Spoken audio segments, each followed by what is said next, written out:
Thanks everybody for coming out.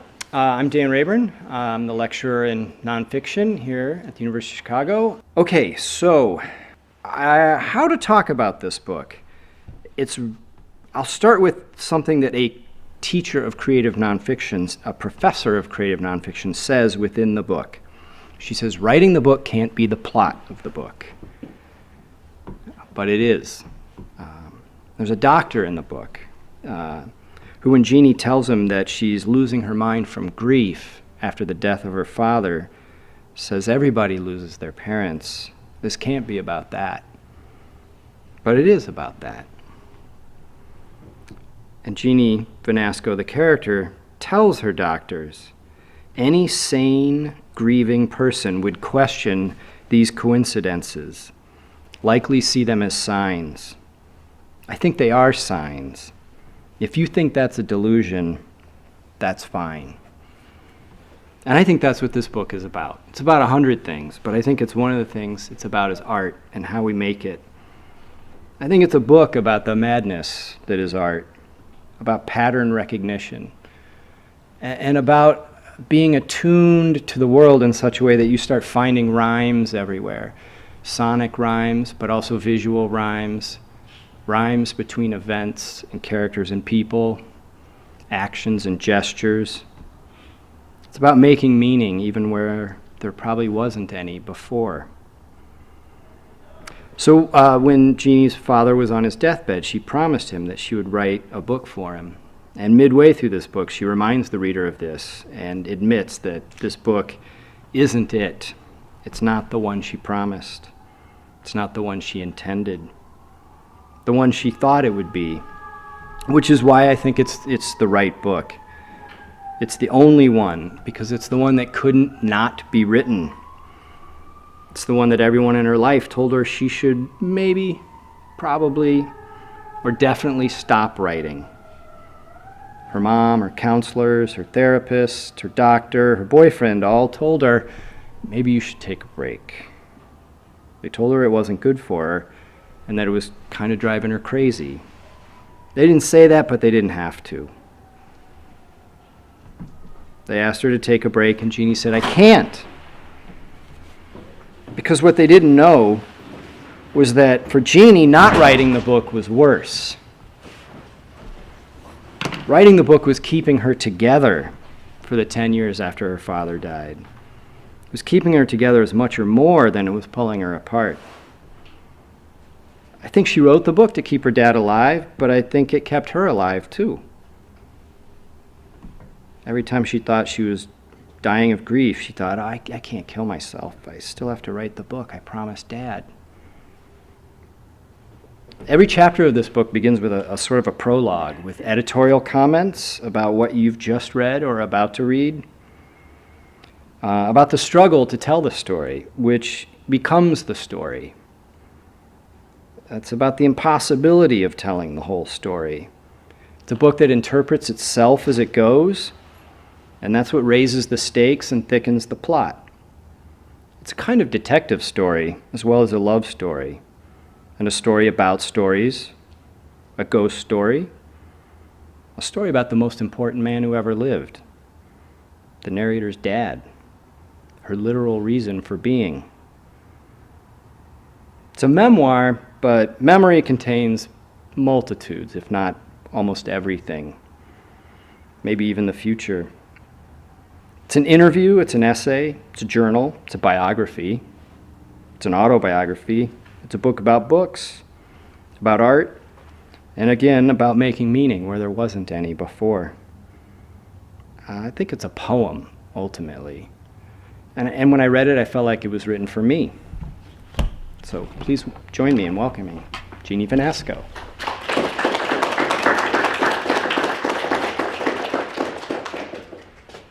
Man, it's an extremely generous introduction. Thank you. Okay, so I'm going to read from the very beginning of my manuscript, and then I'm going to read just a short passage sort of from in the middle. And it's called The Glass Eye. And this is the very short prologue. My parents raised me in a white-sided saltbox house, the sort children draw in crayon. Years before we lived there, it had been cut in half and moved across town. We never learned why. 1. The night before he died, I promised my dad I would write a book for him. I was harboring profound confidence charged with profound grief. The day after he died, I was supposed to turn in a paper about Hamlet. My professor granted me an extension. I focused on the development of Hamlet's grief for his father and the question of madness.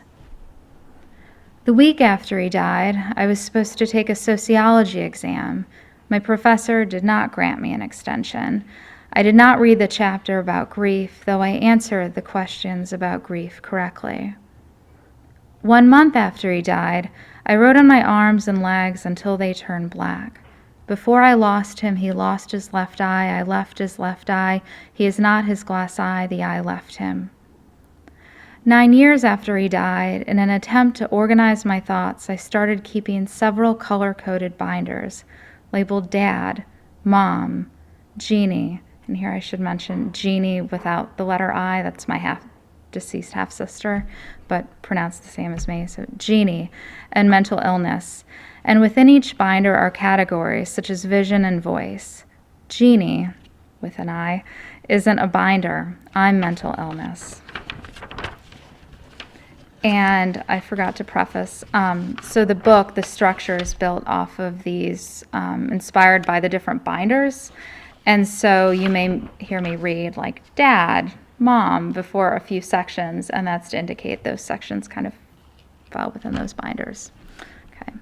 Dad. I remember almost nothing from before my dad lost vision in his left eye, as if my life begins there. Years of my life appear full of shadows, but the night I disappeared is full of light. My parents and I were playing the memory game. The goal was to find among all the cards 2 that matched. I was 4. It was my dad's turn. I waited what felt like a long time for him to choose a card as he closed one eye, then the other. When the right eye closed, I disappeared. I closed my right eye, he told my mom, and I can't see Jeannie.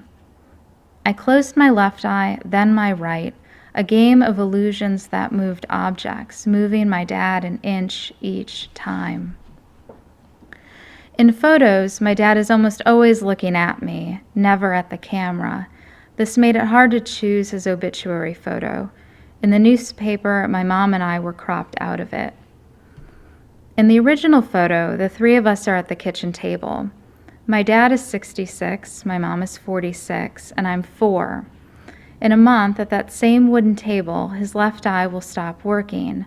But in the photo, his eyes are fine, a deep brown so piercing they seem to look right inside me and know me.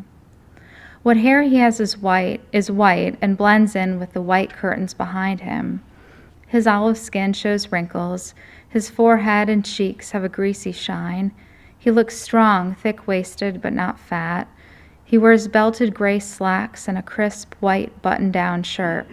Underneath his shirt likely hangs his gold necklace of the Holy Family.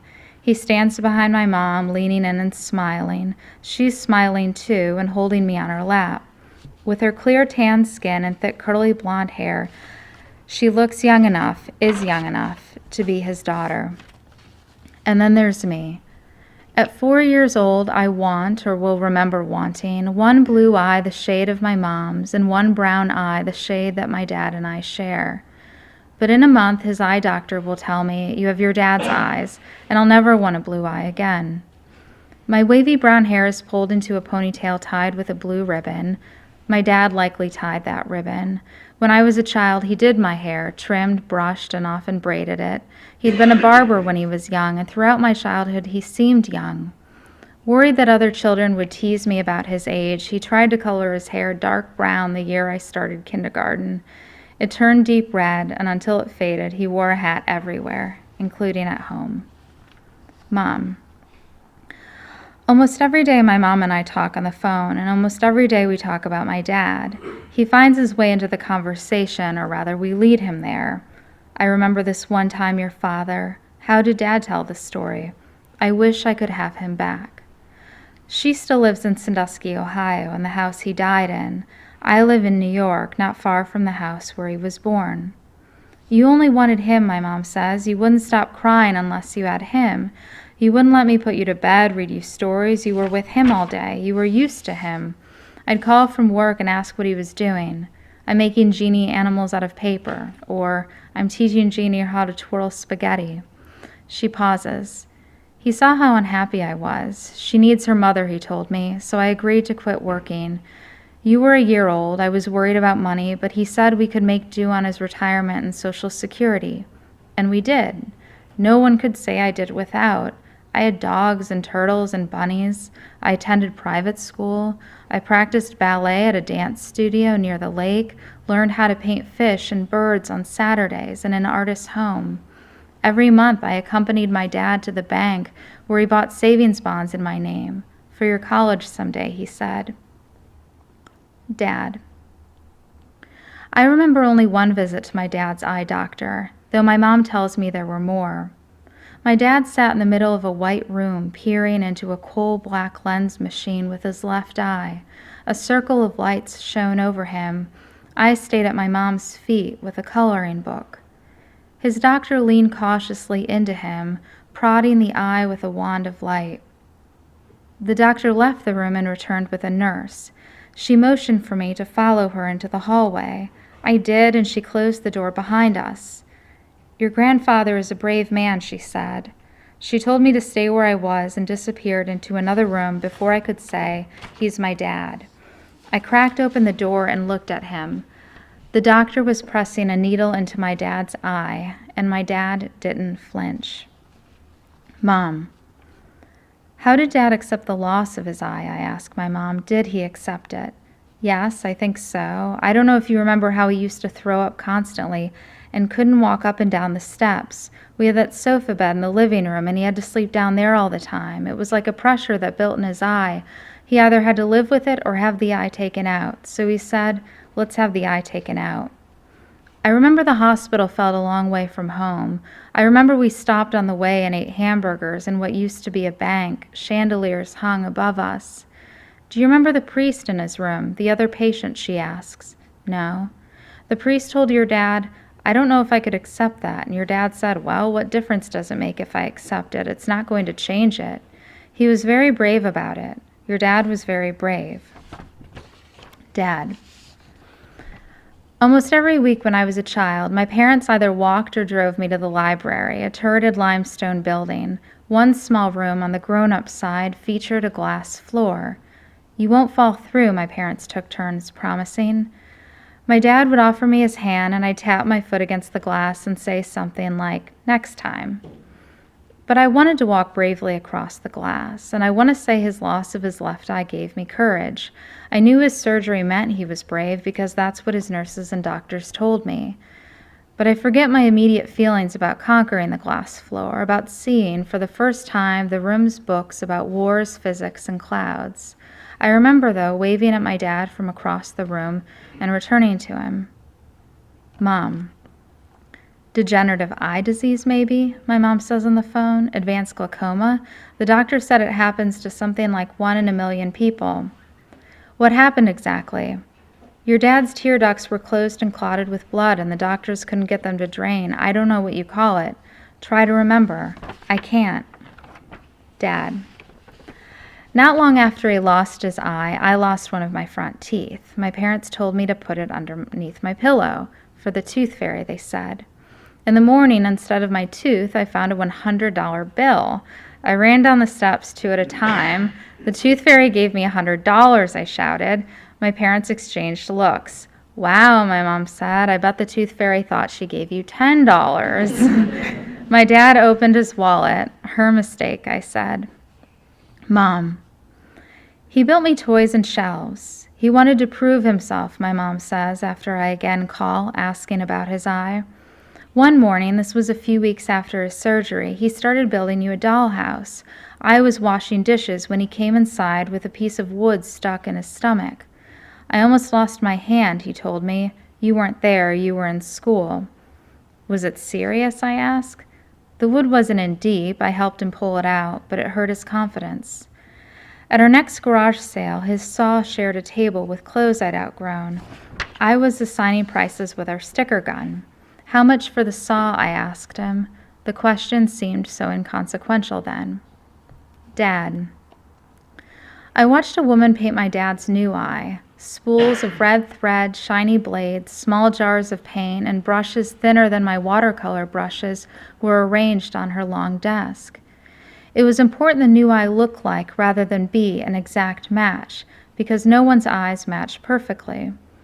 As she painted, she looked at my dad's real eye, then down at the glass eye, then back at his real eye. What do you think? She asked me when it was finished. I looked at my dad, then down at his new eye. Mom. I call my mom again. Am I remembering right? I ask her. Did I watch someone paint Dad's new eye? You watched, my mom says, and I remember what you said when it was done. It looks real. Dad. I can't see out of my left eye, I told him after he received his glass eye. Do you think I need a glass eye? Are you lying? He asked gently. I want to be like you, I said. So that's the end of chapter 1, and then I'm just going to read a brief excerpt from a middle chapter. Sure I've got this right.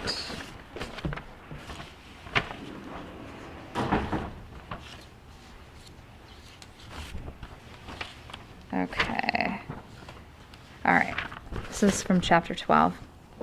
And each chapter is prefaced with these sort of present tense craft sections about trying to write the book.